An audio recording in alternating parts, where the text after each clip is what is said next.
Hey Waffle Gang, I do hope you're well. My name is Mark and today we're checking out some more Reddit stories, and if you do love a Reddit story, why not consider hitting that like, subscribe, maybe that notification bell too, and let's crack on with today's first story. Much love, guys. Now, today's first story comes from Sewing Season Year from the Relationship Advice subreddit and says, ex-wife, 38 female, married my 37 male, best friend, 35 male. It's killing me and destroyed my marriage. I, 37 male, have been with my wife, 26 female, for 5 years and married 4 years. We have 3 kids from our previous relationships, 2 boys and 1 girl between the ages of 5 and 8. I really love her and her kids. Things were perfect until 3 or 4 months ago. I've had 3 big promotions in 5 years. We bought a house last year. She stays home with the kids and is trying to make a social media career happen. I've always been on the fence about having kids, but she really wanted us to have one together. So I agreed to try to have my vasectomy reversed. She is 7 months pregnant now. We were so fucking happy. My ex-wife, 38 female, divorced me in 2019 and moved about 2 hours away a few months into the pandemic. Our divorce was amicable, but once it was finalized, I never heard from her again, even when I would wish her well on birthdays and holidays. I even sent her a graduation gift when I heard that she finished her PhD program. Other people in our social circle, including my parents and sister-in-law who sent her a gift, received handwritten thank you cards. I didn't get so much as a text. My ex-wife is a really kind and thoughtful person, and the woman I knew would have at least sent a thank you text if her worst enemy sent her a gift. Even though we broke up, I didn't think she hated me. My best friend, 35 male, and I were best friends since college. He's the best person I know, and at least 10 people think he's the best person I know, and at least 10 people think he's their best friend. But he said I was his always. We kind of lost touch during the pandemic. We live 2 hours apart, and he is a lawyer and teaches classes at a university, so he is really busy. I have a really busy career and a new wife and 3 kids. I didn't really realize that the texts between us were fewer and that the last time he finally replied to me was in late 2021. He also falls off the face of the earth when he gets with a new girl, and then when things cool off, we all hear from him more. We have always been the kind of friends that could go on extended periods of time without communicating and then pick up right where we left off. I kept saying that I would eventually call him when things were less busy. My wife and I went to visit the city he and my ex-wife live in last summer for a week, and I tried calling him a couple of times to meet up, but he never answered. I was sad, but just figured he was busy with work or obsessed with a new girlfriend. I have other friends there, so I got to see them. Then I went to the city again by myself in October for a Halloween party. I figured he'd be at this party and I was psyched that I'd get to see him then. He was there. When I went to say hi and hug him, he looked a little surprised and gave me a weak hug. I told him that I was there during the summer and tried calling him so we could hang out. He just said, yeah, I was on my honeymoon that week. Sorry I didn't get back to you. I was really shocked to see that he got him married and a little hurt that my best friend got married without me even knowing he had a serious girlfriend, but still happy for him. Like I said, he was a great guy and girls love him. I spit out a rush of questions like, who is she, where is she, what's her name, what's she like, where'd you meet her, how long have you been together? He paused for a moment and then just bluntly said, it's ex-wife's name. My ex-wife doesn't have a unique name or anything, but it isn't the most common name either, and instantly I knew that it was her. I can't describe how it felt to hear those 2 words come out of his mouth. I felt sick to my stomach and I immediately wanted to die. I've never felt like that before. I just said, what the fuck? And he told me that I didn't get to be mad because I broke her heart, and they didn't start dating until 2 years after we got divorced, and that I chose to be with some waitress anyway. I drank the rest of the weekend because it was the only way I was able to sleep. I feel betrayed by both of them. My best friend since I was 20 years old married my ex-wife behind my fucking back.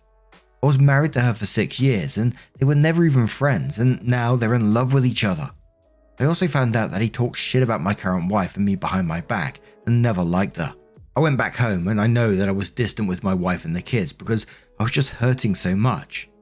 After a couple of weeks we had a big fight and she called me out on being distant and accused me of cheating. I finally came clean and told her about my ex and my best friend, which she scoffed about and said she had known about them for a long time now because of social media. I flew into a rage and we fought for hours. She betrayed me by not telling me the entire time she knew. She didn't say anything when I mentioned my best friend not returning my calls or messages. I didn't get to sleep before going to work, and after work I just stayed with my parents for a few days. When I finally went back home, we got into another fight where she accused me of still being in love with my ex and said that I wouldn't care if I wasn't. I called her stupid and said that she wouldn't understand because she doesn't have any friends. I wouldn't care if my ex-wife got married to anyone else if it wasn't my best friend. I don't see what's so hard to understand about that. We made up eventually, but I feel sick to my stomach every day and things aren't the same in our relationship. I love my wife, but I've come to realize it's not the same way I loved my ex-wife. My wife doesn't love me the same way my ex-wife did either. I've started to regret the things that led to our divorce because we were really happy until the moment she left me. I don't even have my best friend to call because he's too busy fucking my ex-wife to care about me anymore. Everything feels empty and like a lie now. A lot of friends agree that they both betrayed me, but I think I need to move on. Even my dad and brother told me to get over it. My sister-in-law yelled at me and my mum tries to comfort me, but I know she's overhearing about my problems. I have to pretend I'm okay, but I'm not. No one gives a shit about mental health when it comes to men. I brought up couples therapy to my wife, but she said she thinks we're okay since we work through things. Guess I have to pretend for the rest of my life now because divorce is not on the table. I need advice on what to do and how to get closure. I'm thinking of driving to their city to just show up and force them to talk to me so I can move on. Is that too much to ask? How do I get my wife to see that it's hard to trust her after knowing she kept the big secret from me for a long time?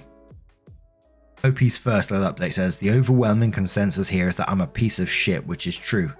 The other consensus is that I need therapy. I asked my brother to help me, but neither of us know where to begin to find a therapist. He said he would ask his wife to help us, and she texted me this morning and said she was only helping because of my brother. I guess that's fair.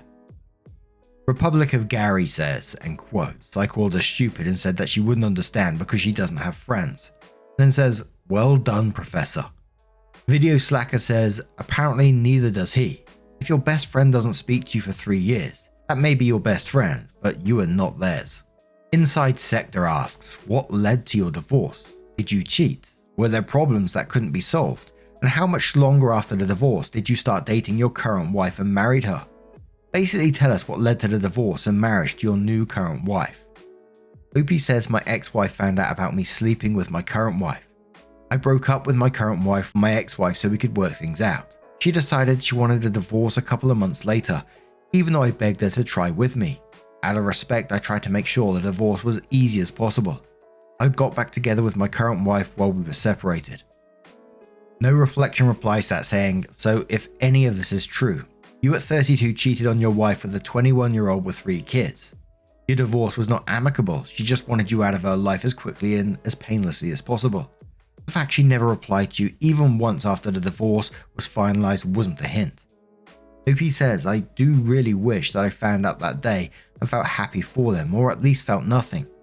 I buried a lot of feelings down when I married my current wife and they all came flooding out. I miss my best friend. I miss my ex-wife. I am so sorry I hurt her. I love her and never stop loving her, and that scares me because I don't want to hurt my wife. I know I fucked up. Devil Got My Eye replies to that saying, your story made my day. It is nice to know that karma is doing its thing. Around 2 months later, OP comes in with her update and says, this is kind of an update to my last post a few months ago, and I'm also hoping for advice on how to best navigate this. I tried a couple of times to write this update, but I get stressed trying to make it all make sense, so I'll just dump it all here and hope it comes out okay. I guess I should start by saying that I have a lot more issues than my original post addressed, or than I even recognized at the time. Therapy has helped me uncover a lot of it, and it's really uncomfortable on the good days and crushing on the bad days. So many people talk about how they feel so much better after going to therapy, but I feel worse. I'm going to go though because for as much as it sucks, it is helping me learn better ways of dealing with things. It is also helping me explain myself to me a little better. Like I am a shitty person, but I wasn't always a shitty person, and I'm starting to see where it all went wrong. I feel like understanding that is the only way I can address those things and then become a better person. I did inpatient therapy then after my release. I see a therapist in our office once a week and meet virtually once a week. I also see a psychiatrist once every 2 weeks and started on some medications. It's weird how I can kind of see them helping parts of my brain but dulling other parts and making my body not feel the best. I try to explain it to a doctor, but he just tells me it's going to take some time for them to fully work, and that eventually I will get used to it. My wife had the baby, but while I was away she told me about the possibility of the baby not being mine. I grieved that so much, but decided it wasn't not much good in dwelling on it too much right now, until we knew for sure once she is born. The results came back last week and she isn't mine. We haven't made any decisions right now about our relationship, but are living together for the sake of the kids and a recovery from having the baby. She said that if I didn't want to be with her anymore, she'd go back to her home state and her mum and stepdad. She also mentioned that she knew she wouldn't get alimony or child support because of our state. But I told her I would help her get back home and on her feet if that's what ended up happening. Since I got back home, I have stepped up more and been more active as a dad, which has been really good for me. Being a responsible and present father helps me forget about all the stuff in the moment.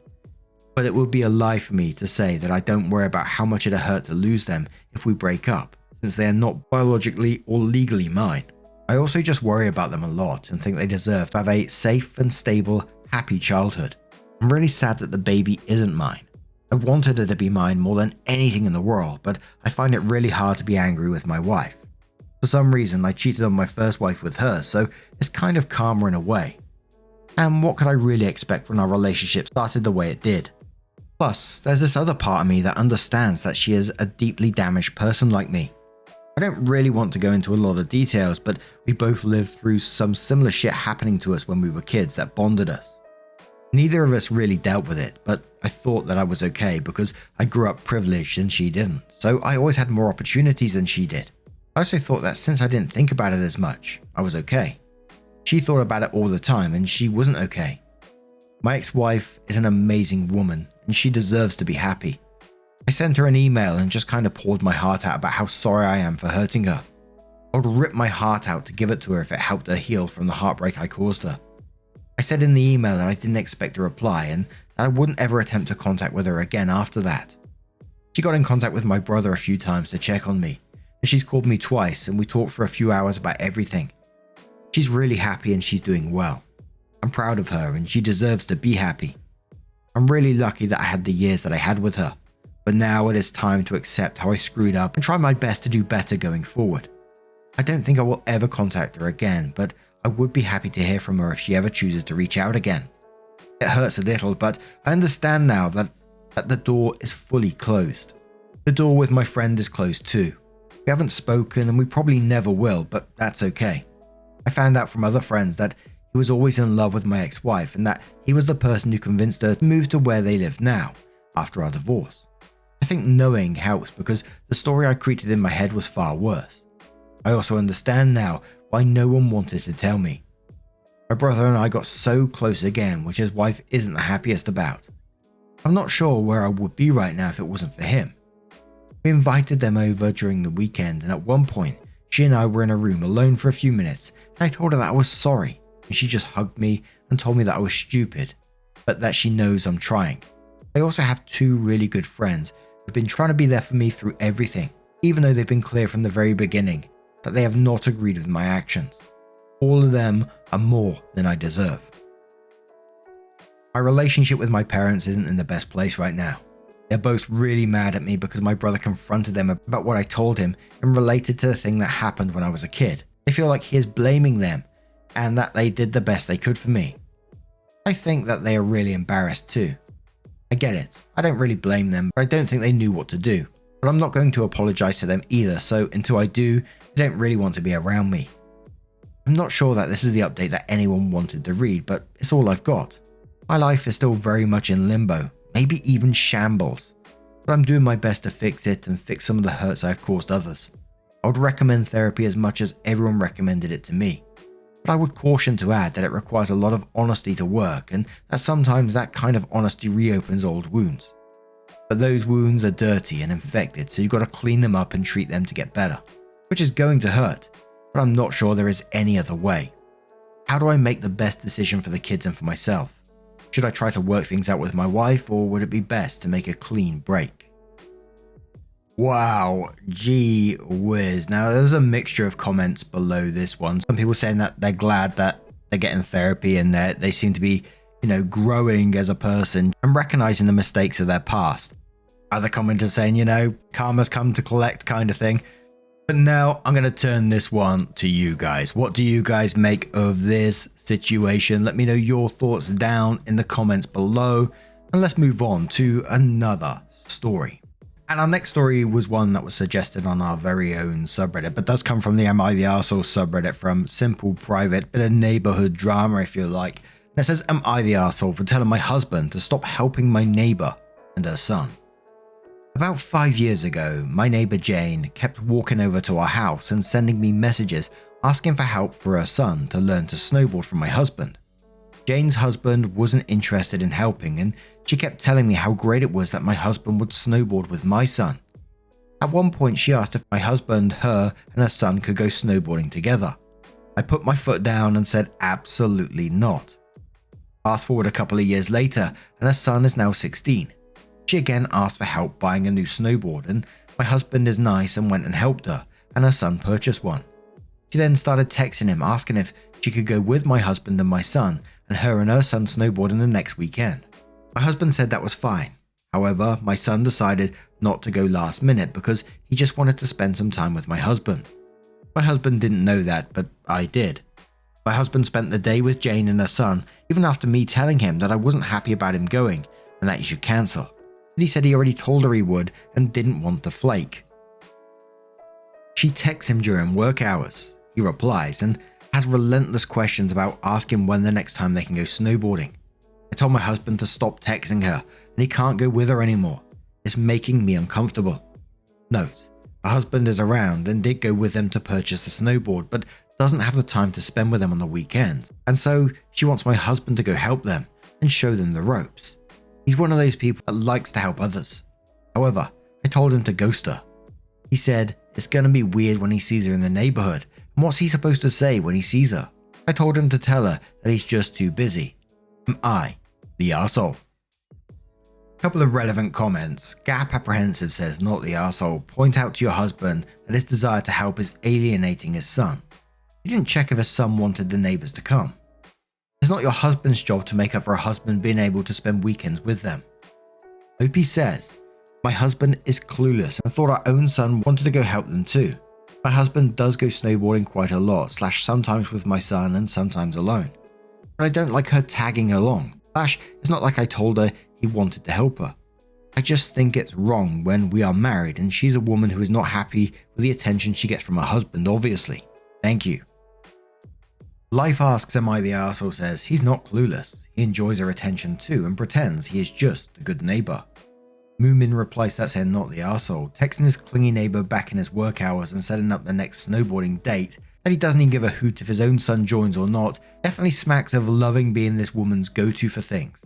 Wonder what's going to happen when, whoopsie, her husband happens to not be coming too and, oh, your own son backed out again. Well, never mind, we can send my son down the hill and you can teach me about a better stance. You might even have to hold me round my waist so that I don't fall. Cat Activation Sound says, yo, she likes him. Ain't no way in hell this lady got her own damn husband and needs yours for this. Shake my head, she needs to go find a snowboarding instructor. It's great that your husband is nice and all, but the heavenly gates will not refuse to open for him if he doesn't give this weird ass neighbor lady and her son assistance with snowboarding. Lol. And one more comment from Reasonable Sale who says, why doesn't she just have her kid take snowboarding lessons from a qualified instructor? If she wants her son to have snowboarding friends, there are better ways than trying to tag along with your son, who doesn't sound interested in her kid. Her son could join the school ski club, get involved in competitive snowboarding, or meet other kids on the slopes who might be interested in being friends. I think your instinct is correct, that this woman is overstepping because what she really wants is the company of your husband. She may not have a conscious idea that she's doing this, but it's so inappropriate that it doesn't really matter whether or not it's conscious on her part. It's just inappropriate, and I think you are correct to shut it down. Opie says, part of me thinks it's not conscious and that she just wants to get help from a willingly clueless husband. But since she has said in the past how much she wished her husband would be more involved, and then keeps asking for help from my expert husband, it sits wrong with me. Now, what do you guys make of this situation? What do you think the neighbor is up to? Do you think she's actively flirting with husband? Do you think husband is clueless in this? Or do you think he's really enjoying the attention? Let us know your thoughts down in the comments below. How would you deal with it? Just a huge thank you from the bottom of my heart for getting involved in today's stories. Your love, your support, your time always means the absolute world to me. So thank you so much for being involved. Truly, it's absolutely amazing. And I will see you bloody cheeky so-and-so, in the next one. Take care and much love.